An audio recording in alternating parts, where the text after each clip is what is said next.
সব মিলে per day 400-500 টাকা খরচ আছে। এখন পর্যন্ত বেলা বাজে 3টা, 100 টাকা বিক্রি করি নাই। তো এটি একটি চলমান প্রক্রিয়া। আমরা জায়গা চিহ্নিত করা এবং তাদেরকে পুনর্বাসন করা, এটি একটি আগেই বলেছি, এটা খুব চ্যালেঞ্জিং।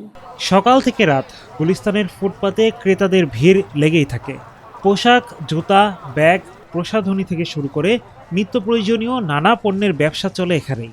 বহু হকারের কাছে এই ফুটপাতই পরিবারের একমাত্র আয়ের উৎস। এই সকাল থেকে এখন পর্যন্ত আমাদের এই লাইনে অনেক দোকান, অনেকে এখন পর্যন্ত বিসমিল্লাই করে নাই, বিক্রিই করতে পারে না। তো সারাদিনে আমাদের দোকান খুললে আমার ব্যক্তিগতভাবে আমার 300 টাকা খরচ, যে খাবারের 100, এই গাড়িটা আমার রাখতে হয় একটা জায়গায়, সেখানে আমার টাকা দিতে হয়। নিজে তো আর এই মাল নিয়ে গাড়ি নিয়ে বসে থাকতে পারি না, এখানেও তো রাখা যায় না। একটা জায়গায় নিয়ে গোডাউন আছে, সেখানে রাখতে হয়, গোডাউন ভাড়া, নিজের ভাড়া, এরপর খাওয়া, সব মিলে পার ডে 400-500 টাকা খরচ আছে। এখন পর্যন্ত বেলা বাজে 3টা, 100 টাকা বিক্রি করি নাই। তাহলে বুঝতেই পারেন যে আমার ফ্যামিলি এই দোকান না হলে কেমনে চলবে। রাজধানীর ফুটপাতে শৃঙ্খলা ফেরাতে ও হকারদের পুনর্বাসনে 2 সিটি কর্পোরেশন পরীক্ষামূলকভাবে হকার কার্ড চালু করেছে। নিবন্ধিত হকাররা এই কার্ডে থাকা কিউআর কোডের মাধ্যমে নির্দিষ্ট স্থানে বা সময়ে ব্যবসা পরিচালনার সুযোগ পাচ্ছেন। হকাররা বলছেন তারা নিয়ম মেনে ব্যবসা করতে চান, কিন্তু তাদের সবচাইতে বড় চাওয়া চাঁদাবাজি ও হয়রানিমুক্ত পরিবেশ। পাশাপাশি এখনও অনেকেই পাননি কাঙ্ক্ষিত সেই হকার কার্ড। তাদের আশা, নতুন এই হকার কার্ড বাস্তবে কার্যকর হলে অন্তত ব্যবসা নিয়ে অনিশ্চয়তা কিছুটা কমবে। যে যদি সবাই পাইতো তাহলে তো অবশ্যই উপকৃত হইতো। সরকার যদি কোনো উদ্যোগ নিয়ে করে, নিশ্চয়ই ভালো কাজ উদ্যোগ নিয়ে তো করে, তো উদ্যোগটা যদি বাস্তবায়ন করা যায় তাহলে এটা একদম একটা ভালো কাজ হইতো। আমরা এটারে ডিজাইনার করি না, যদি কার্ড সিস্টেম করে তাও আমি মনে করবো যে কথার কথা, আমি উদাহরণ বাই যেতেছি, অনেক সময় দেখা যায় পুলিশ অভিযান চলে, মুখ করে এই তুই মাদক বেচাস, তুই মুখ বেচাস, আমাদের কার্ডটা দেখাইলে আমি কইতে স্যার আমি মুখ জায়গায় আমি এটা কিছু করি, কিন্তু নাহলে আমার এমনি ভারসাম্য, আমার তো এখন ডকুমেন্টস যে আমি কী করি। আমি মনে করি যদি সরকার কার্ড সিস্টেম করে, আমরা সরকারের সাধুবাদ জানাম। মনে করেন হ্যাঁ ধরেন 1000 যদি লোক থাকে হকার, ঠিক আছে, 1000 মনে করেন হাজ গেলে 100 জন পাইছে, বাকি 900 জন পেলাম পায়নি।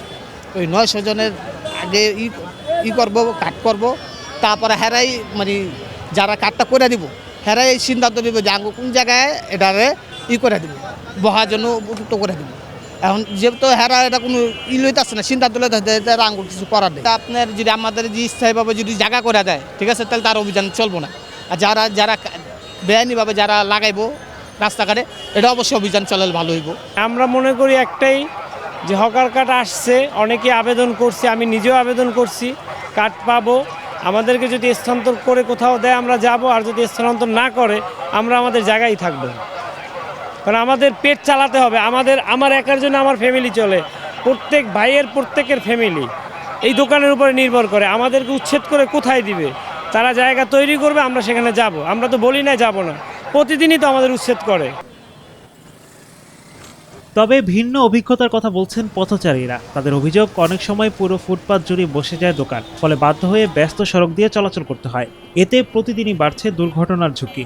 যদিও তারা চান হকারদের স্থায়ী পুনর্বাসনের ব্যবস্থা করা হোক। গুলিস্তানের অবস্থা হচ্ছে কি, চলাফেরা এখান থেকে যেটুকু আছে ওইখান দিয়ে হাঁটাই যায় না, একবার গায়ের লগে বাড়ি খায়, আবার দোকানদারও একদিন ছিটকে পড়ে দোকানদারে গায়ে পড়ছি। সুতরাং সরকারও এগুলিতে তাকানো উচিত, যাতে করে এদেরকে একটা পুনর্বাসন করা যায়, মানুষ যেভাবে শুদ্ধভাবে চলতে পারে সে একটা ব্যবস্থা করা যায়। সরকারে এগুলো কিছু কিছু জায়গা ঠিক করে সরকারের হকারদের বসানোর জন্যে এই কাজগুলো করলে তাহলে সরকারের পক্ষেও সুবিধা, হকারের পক্ষেও সুবিধা। এদিকে ঢাকা দক্ষিণ সিটি কর্পোরেশন বলছে, কিউআর কোডযুক্ত হকার কার্ডের মাধ্যমে হকারদের একটি সুশৃঙ্খল ব্যবস্থাপনার আওতায় আনার চেষ্টা চলছে। ইতোমধ্যে দক্ষিণ সিটির 3টি এলাকায় হকারদের জন্য নির্ধারিত স্থান করা হয়েছে এবং প্রায় 200 জনকে দেওয়া হয়েছে এই কার্ড। ভবিষ্যতে নৈশ মার্কেট সহ আরও কয়েকটি পরিকল্পনা বাস্তবায়নের কথাও জানিয়েছে সংস্থাটি। ঢাকা শহরে এই পর্যন্ত আমরা আমাদের দক্ষিণ সিটি কর্পোরেশনের আওতায় 7টি জায়গা আমরা নির্ধারণ করেছি। এর মধ্যে 3টি জায়গায় আমাদের জায়গা চিহ্নিত করে আমরা কিছু হকারকে আমরা রেজিস্ট্রেশন করিয়েছি, প্রায় 1000-এর মতো হবে রেজিস্ট্রেশন করিয়েছি, আর প্রায় 150-200 মতো আমরা তাদের কার্ড দিয়েছি।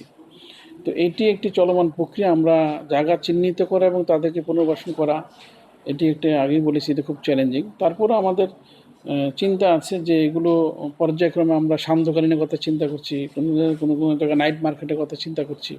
ওইভাবে চিন্তা করে আমরা বাস্তবায়নের দিকে অগ্রসর হচ্ছি আর কি। আমরা তাদেরকে যখন রেজিস্ট্রেশন দিচ্ছি, কিউআর কোডের কথা বললেন, এই কিউআর কোডে সমস্ত তথ্য আছে।